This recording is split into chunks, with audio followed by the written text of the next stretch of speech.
itong lupa ni Waway yan ito, gubat na. Oh, pasok tayo na yun. Kukuha kami ng tubo. Gubat Pare, na oh, ang te, oh. lupa ni Waway. Ang haba ng tubo dyan, te. Nini. Ayan, may mga niyog na yung tinanim ko. Pero naman ako na nagtabas-tabas dyan. Ano dito? Ito maganda. Ano mo? Dapat yung gawing filter sa kalamansian. Tinataniman ni iba ng tubo ay gubat na oh. Gubat na. Natalo yung saging? Walang kumakain. Wala. Natalo yung saging. Wala na. Wala, patay na yung saging. Kaya ganito. Pero kung nalilinisan yung tubo na yan, anong ganda niyan? Kami pinagpala ng Panginoon ng magagandang lupaing patag. Ito'y tawag dito, banlik. Galing sa baha. Ay, pinagpala kami ng Panginoon nung kami magkakapatid ng lupain dito. Kami ay hindi nabigyan ng mana, pero kami pinagpala ng mahuhusay na lupain.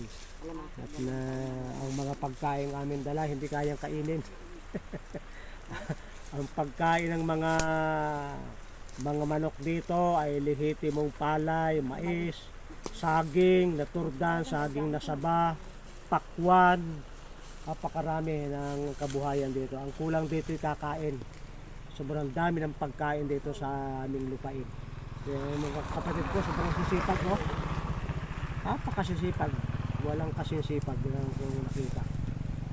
Ay, pati mga pagkain na sisimot yan, hindi kayang kainin ng hayop. Pagkain ng hayop ay kalabasa, ng aso, ng pusa, aso, pusa, kalabasa, saka mga saging. Oh, itong kana ito, marami na ditong kubra. Kubra at sawa. Kubra at sawa. Nakakuna, pinasok sila dito ng sawa na kwan. Malaki pa sa hita. Ay napatay naman dahil gubat yan at tambuan. Tambuan. Oh, ay kung mahusay magngangipin. Magpapangos dito ng tubo, luwang na luwang yung hindi na nalilinis. Nakalimang tubo ako eh. Ito si Mami oh, tuwan-tuwa dito at wan. Pangusang tubo.